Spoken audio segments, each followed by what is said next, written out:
नमस्कार। मैं आरडी भारती और आप देख रहे हैं बिहारी सुल्तान।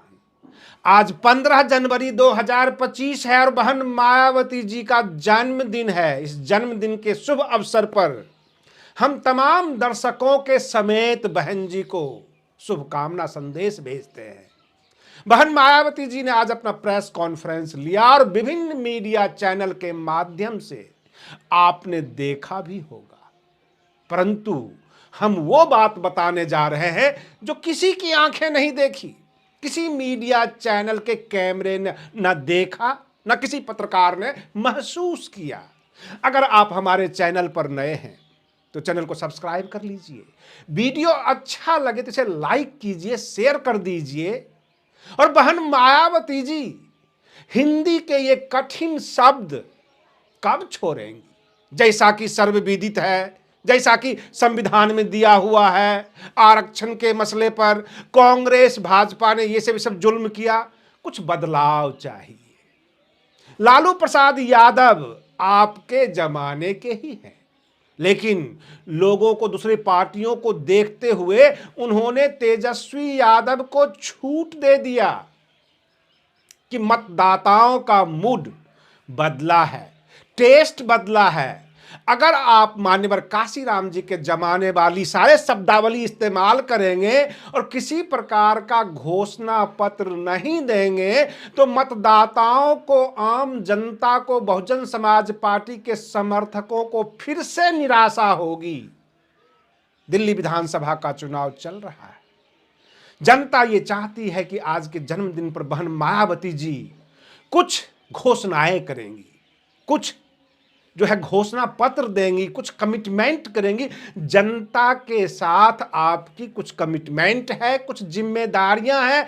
आप 4 बार संवैधानिक पद पर बैठी हुई हैं। जनता का टेस्ट समझना होगा। और आजकल के जो बच्चे हैं वो उस कोचिंग में नहीं जाते जहां पर 25-50 पेज लिखवाते हैं टीचर। वो चाहते हैं कि जो नोट्स है वो हमें मेल भेज दिया जाए। कोई काम करने को राजी नहीं।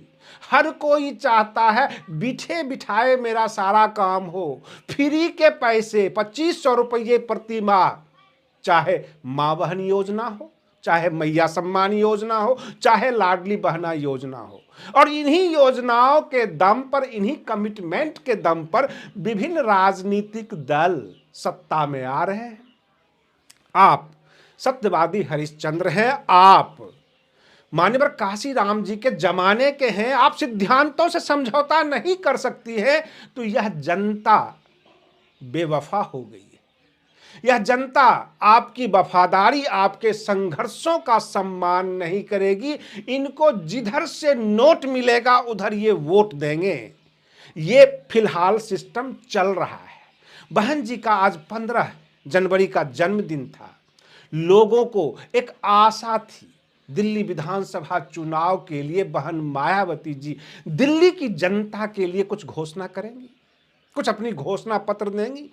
2027 में भी चुनाव होगा। उत्तर प्रदेश की जनता को जब तक आप कमिटमेंट नहीं देंगे, जनता आपको वोट नहीं करेगी। जनता अब कमिटमेंट मांगती है, और कुछ तो चुनाव से पहले और कुछ चुनाव के बाद, कुछ वायदे और कुछ हाथों हाथ। इस तरह का चुनाव हो गया है, जमाना बदल गया है। मान्यवर काशीराम साइकिल से यात्रा करते थे, बहुजन समाज के पास जाते थे, सभी जातियों को जोड़कर उन्होंने एक बड़े समाज, बहुजन समाज का निर्माण किया। और जमाने के साथ साथ चुनाव की नीतियों में बदलाव हुआ, मतदाताओं के टेस्ट में बदलाव हुआ, लोभ लालच बढ़ा। ऐसा नहीं है कि नेता ही भ्रष्ट है, आम जनता भ्रष्ट हो चुकी है, पूरा मास भ्रष्ट हो चुका है। अगर बहन जी जमाने के साथ नहीं चलते हैं तो ईमानदारी पूर्वक हमारे दर्शक ये कह सकते हैं, क्या बसपा चुनाव जीत पाएगी? जहां आम आदमी पार्टी की पैकेज हो, भाजपा के भी झूठे वायदे हो, कांग्रेस के भी झूठे वायदे हो, तो झूठे वायदे से झूठे वायदे वाला ही लड़ सकता है। अकेला सच बोलने वाला हार जाएगा। आप सच बोलिए। आपके जो कैंडिडेट हैं वह केवल सैद्धांतिक बातें करेंगे, कुर्ता पजामा पहन लेंगे और संविधान की और बड़े बड़े कठिन शब्द का प्रयोग करके इस जनता का दिल नहीं जीत सकते। जनता के सामने देसी भाषा में, सरल भाषा में उनकी दुखती रग पे हाथ रखिए, तब जाकर जनता वोट देगी। जो बहुजन समाज है आर्थिक रूप से भी पीड़ित है, सामाजिक रूप से भी पीड़ित है। सिस्टम ने उन्हें कुचल कर रख दिया। उनके बच्चों को शिक्षा नहीं मिलती। आप क्या शिक्षा में सुधार करेंगे? बड़े बड़े महंगे महंगे ट्यूशन सेंटर खुल जाते हैं, बड़े बड़े कोचिंग संस्थान खुल जाते हैं। आपके सुधार के दम पर बात नहीं बनने वाली है। आप डायरेक्ट उस जनता को क्या देने वाले हैं, ये आपको वादा करना होगा। जहां पर सरकारी मशीनरी के पैरेलल एक प्राइवेट संस्थान खोल दिया जाता है, केवल प्राइवेट शिक्षा संस्थान ही नहीं, प्राइवेट यूनिवर्सिटी भी। और हालात तो ऐसे बनते जा रहे हैं, कल को प्राइवेट कोर्ट कचहरी भी हो जाएगा, प्राइवेट पुलिस भी हो जाएगा। जिस तरह से प्राइवेट की तरफ लोग बढ़ रहे हैं, जमाना बड़ी फास्ट बदल रहा है। आप सोशल मीडिया के जमाने में मुख्यमंत्री नहीं बनी है। आप जब मुख्यमंत्री बनी थी उस वक्त सोशल मीडिया नहीं था, इसलिए अब सोशल मीडिया के जमाने में उसी हिसाब से चलना होगा। कहने का हमारा तात्पर्य है, बहुत बड़ा बहुजन समाज की आप आशा है, उम्मीद है। इस उम्मीद पर पानी फिरती तब नजर आती है जब आपकी आधी बात तो आम जनता को समझ में नहीं आती है और फिर बाकी दल वाले आते हैं, अपनी भड़काऊ भाषण, लुभावने भाषण, कुछ हाथ में अपना लोभ रख के जनता का वोट ले जाते हैं। मुलायम सिंह यादव के जमाने में आप आयरन लेडी हुआ करती थी। आप अखिलेश यादव के जमाने में राजनीति में आगे नहीं बढ़ी हैं।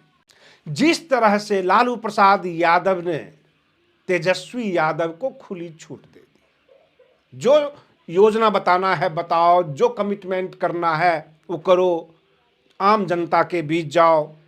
ठीक उसी तरह मुलायम सिंह यादव अपने जमाने में, अपने समय में ही अखिलेश यादव जी को मुख्यमंत्री बनाकर और नए जमाने के साथ चलने लायक बना दिया था। राहुल गांधी जी ने भी देख लिया कि दिल्ली से बैठे बैठे अब गांधी परिवार शासन नहीं कर पाएगी, उनको सड़क पर उतरना पड़ा। कश्मीर से कन्याकुमारी जो है भारत जोड़ो यात्रा करना पड़ गया। आप नहीं जा सकते। आकाश आनंद जी को वायदे करने के लिए, कमिटमेंट करने के लिए घोषणा पत्र बनाने की या तो छूट दे दीजिए। वो बोले, बताएं, आम जनता के बीच जाए कि हम भी देंगे 2500 रुपये पर मंथ महिलाओं को। और इस तरह की जब तक कमिटमेंट नहीं होगा, जब तक बहुजन समाज से कनेक्ट नहीं होंगे, उनके दिलों में नहीं पहुंचेंगे, उनकी देसी भाषा जो है उसमें आपको समझाना पड़ेगा। जो रेडीमेड लिखी लिखाई भाषण होती है और आप उसी जमाने वाली भाषण दे रहे हैं जिस जमाने में राजनीति के लोग कुर्ता पजामा पहनते थे, बड़े टफ भाषा का, कठिन भाषा का प्रयोग करते थे, लोग हाथ जोड़कर उनका भाषण सुनते थे। नेताओं की एक गरिमा हुआ करती थी, लेकिन अब गरिमा विहीन राजनीति हो गई है और राजनीति में सब कुछ है। अब यह वह देश बन चुका है जहां पे गालीबाज नेता चुनाव जीतते हैं। यह वह देश बन चुका है जहां पर विकास की बातें नहीं होती, हिंदू मुसलमान करके लोग चुनाव जीतते हैं। और नहीं तो कुछ पैसे चुनाव से पहले देते हैं, कुछ चुनाव के बाद देते हैं। आपको भी अपना तौर तरीका बदलना होगा। आज भी बहुजन समाज की महिलाएं बकरियां पालती है, खेतों में काम करने जाती है, खुरपी चलाती है और दिन भर के उसे 100 रुपये मजदूरी मिलता है। मैं महिलाओं की बात कर रहा हूं, आप उसमें पुरुषों का मत जोड़ लीजिए क्योंकि पुरुषों का 200-300 रुपये है, लेकिन महिलाओं का 100 रुपये ही है। अगर महिलाओं को 2500 रुपये का वायदा किया जाता है तेजस्वी यादव जी के द्वारा, वो किसे वोट देगी? क्योंकि महीना में 30 दिन ही होता है और ये जरूरी नहीं है कि खेतों में पूरे 30 दिन काम मिल जाए, लगातार काम मिल जाए। 10 दिन 20 दिन काम मिलता है, वो मजदूरी करके 1000 से 1200 रुपये पूरे महीने में वो कमा पाती है, और उस महिला को 2500 रुपये प्रति माह मिल जाए माँ बहन सम्मान योजना के नाम पर, वो किसे वोट देगी? कोई वोट आपसे छीन नहीं रहा है, लोभ देकर ले रहा है, और जो लोभ आप देना नहीं चाहती, आप बिल्कुल खरी खरी सीधी बातें करती हैं, कुछ देने की बात ही नहीं करती हैं। इस देश में महिलाओं के साथ अभद्र टिप्पणी होती है, अभद्र व्यवहार होता है, उसके प्रोटेक्शन के लिए आप क्या करेंगे? अगर आप सत्ता में आ जाएंगे, आप भी एक महिला हैं, एक पत्रकार की हैसियत से, एक आम जनता की आवाज की हैसियत से सवाल कर रहा हूं, केवल यह कहकर कि संविधान का राज होगा, संवैधानिक होगा, पत्रकार को चुप करा सकते हैं, इन्फ्लुएंसर को आप चुप करा सकते हैं। इस देश की जनता जब पोलिंग बूथ पर जाता है, वो आपकी बात को नहीं मानता, नहीं समझता, और वोट किसी और को दे देता है, जिसको 100 रुपये एक रोज का मिलना है। अगर उसके हाथ पे 500 के नोट मिल जाएं, उसको महीने का 2500 की गारंटी मिल जाए, आप ही बताइए, मैं अपने दर्शकों से जानना चाहता हूं, वो किसे वोट देगा? बहन जी को अपना राजनीतिक ट्रैक बदलना होगा, स्वभाव बदलना होगा, नेचर बदलना होगा, भाषण को लचीला बनाना पड़ेगा, जनता के मूड के हिसाब से भाषण देना होगा, संबोधन करना होगा। आकाश आनंद जी ने 500 गलतियां बता दी अरविंद केजरीवाल के बारे में दिल्ली की विधानसभा चुनाव में, रैलियों में, लेकिन एक भी बात ऐसा नहीं बताए कि बसपा का शासन होगा तो वो क्या क्या सुधार करेंगे। गलतियां करने वाला 1000 है, कर रहा है, इसीलिए तो जनता आई है आपसे सुनने के लिए। जो भीड़ लगी कौंडली में अथवा किराड़ी विधानसभा में, सिर्फ यह जानने के लिए कि आकाश आनंद जी आए हैं। आम आदमी पार्टी की कारगुजारी दिल्ली की जनता जानती है। आप क्या करेंगे? आप अगर दिल्ली की सत्ता में आ गए तो कुछ देने वाले हैं, जनता को राहत देने वाले हैं।